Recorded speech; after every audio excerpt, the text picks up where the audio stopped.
Everywhere you look, there's talk about low wages, delayed retirements, and how Americans are struggling to keep the lights on. Basically, living like they're in a Dave Ramsey boot camp. Maybe you've wondered, why doesn't the government just print more money to make everyone rich?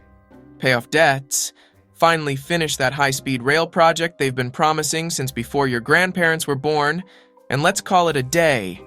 If you were to ask an economist this question, they'd probably chuckle and think, bless your heart. But for most people, this can feel like a legitimate head-scratcher. So, why can't the government just print more money? Well, it can, but it's a terrible idea. One country recently tried it, and spoiler alert, it didn't go well. To understand why, you need to know what money actually is. Back in the day, there wasn't cash like we know today. People bartered, trading stuff like gold, rice, or even cows. But this had a major downside. You needed to find someone who wanted what you had and had what you wanted. Good luck trading your goat for a pair of shoes if the shoemaker is vegan. That's why we invented money.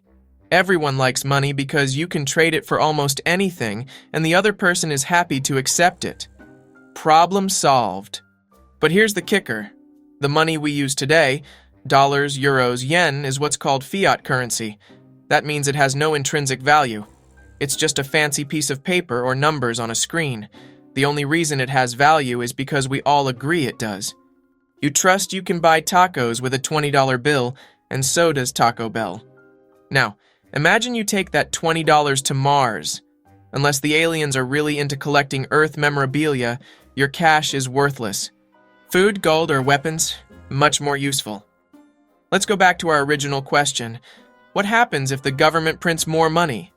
Imagine Uncle Sam decides to give every American $100,000. Exciting, right? Everyone rushes to buy their dream car, a shiny BMW. But, the local dealerships don't have enough BMWs for everyone. What do? Jack up the prices. This, my friends, is called inflation. When there's too much money floating around, its value drops and prices soar. You're not any richer. Everything just costs more. It's like running on a treadmill. Lots of effort, but you're not going anywhere. If everyone suddenly doubled their salaries, prices would double too. Inflation isn't always bad, though. A steady, low rate of inflation, around 2%, is actually good for the economy. For example, the US dollar has an inflation rate of about 3%, while the euro sits around 2%. This means prices slowly creep up each year, just enough to keep things moving. It's why your parents always reminisce about how movies used to cost a nickel. Sure, they did, but their paychecks were also tiny.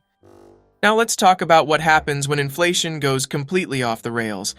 Enter Zimbabwe. One day, Zimbabwe's president decided to print a ton of money to fix the country's problems. At first, prices rose, so he printed even more money. Prices skyrocketed. His solution? Keep printing. This cycle continued until in November 2008, inflation hit 500 billion%. People carried wheelbarrows full of cash to buy bread. They had trillion-dollar bills.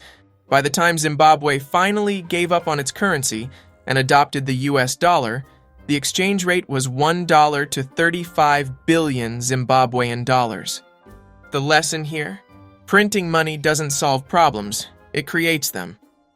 So next time someone asks, why doesn't the government just print more money, you'll know the answer. Because turning the economy into monopoly money never ends well. That's all for today's video. Give it a like, and good night.